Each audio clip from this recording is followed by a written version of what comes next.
Ako si Ramon at hindi ko alam kung paano ko sisimulan to pero siguradong hindi ko na kayang sarilihin pa. Dahil kung hindi ko ito ilalabas, baka tuluyan na akong mawala o mas malala. Baka yung ibang ako ang tuluyang pumalit. Simula pagkabata, lagi akong nagigising na pagod. Parang hindi ako natutulog. Nagagalit pa nga si mama dahil madalas daw nila akong makitang gumagala sa bahay kahit madaling araw. Pero ang hindi ko maintindihan, hindi ko yun naaalala. Natakot lang ako nung minsang sinabi ni Papa, "Mon, bakit nakangiti ka habang naglalakad nang nakapikit kagabi?" Hindi ako makasagot. Hindi ako sleepwalker at siguradong hindi ako yung nakita niya. Pagtuntong ko ng 22, mas lumala ang lahat. May mga araw na hindi ko namamalayan, alas 5 ng hapon na pala. Nagtatrabaho ako pero bigla na lang mawawala ang alaala ko. At every time na babalik ako sa ulirat, may mga bagay na hindi ko ginawa pero ako dapat ang may gawa. Isang beses, nagising ako sa sofa na may dugo sa ilalim ng kuko ko.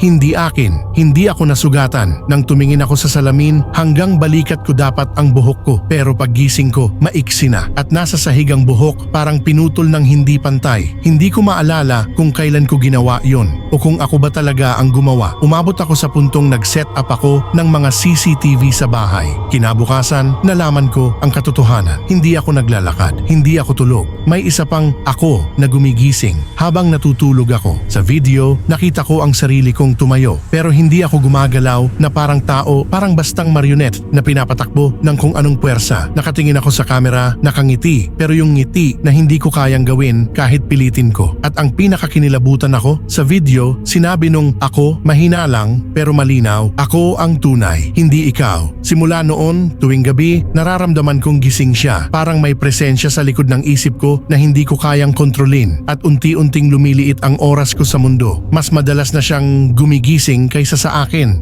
Nakikita ko kasi may mga araw na hindi ko namamalayan na may nababayarang bills, may napupuntahang lugar, may nakakausap na tao, kahit hindi ko sila kilala. Habang tumatagal, parang nag-iiba na ang boses ko, ang asal ko, pati paggalaw ko. May mga sandali na hindi ko sigurado kung ako pa ba to o siya na. Kagabi, ang pinakamalala, nagising ako, nakaupo sa harap ng salamin at may nakasulat sa salamin gamit ang marker. Huling gabi mo na. Huminto ang paghinga ko. Tumayo ako pero hindi ko yun ginusto. Parang nilipat lang ng kung anong nilalang ang kamay ko, ang leeg ko, ang mga paa ko. At sa salamin, nakita ko siyang ngumiti. Hindi ako, siya. At ang boses na lumabas sa bibig ko ay hindi akin. Salamat sa buhay, Ramon, akin na ngayon. At ngayon, hindi ko alam kung gaano pa ako katagal makakapagsalita rito. Kung naririnig mo to, kung napapanood mo to, kung sino man ang nasa katawan ko bukas, hindi na ako yon. Kung gusto mo pa ng ganitong kwento, huwag kalimutang mag-like, mag-comment at mag-subscribe.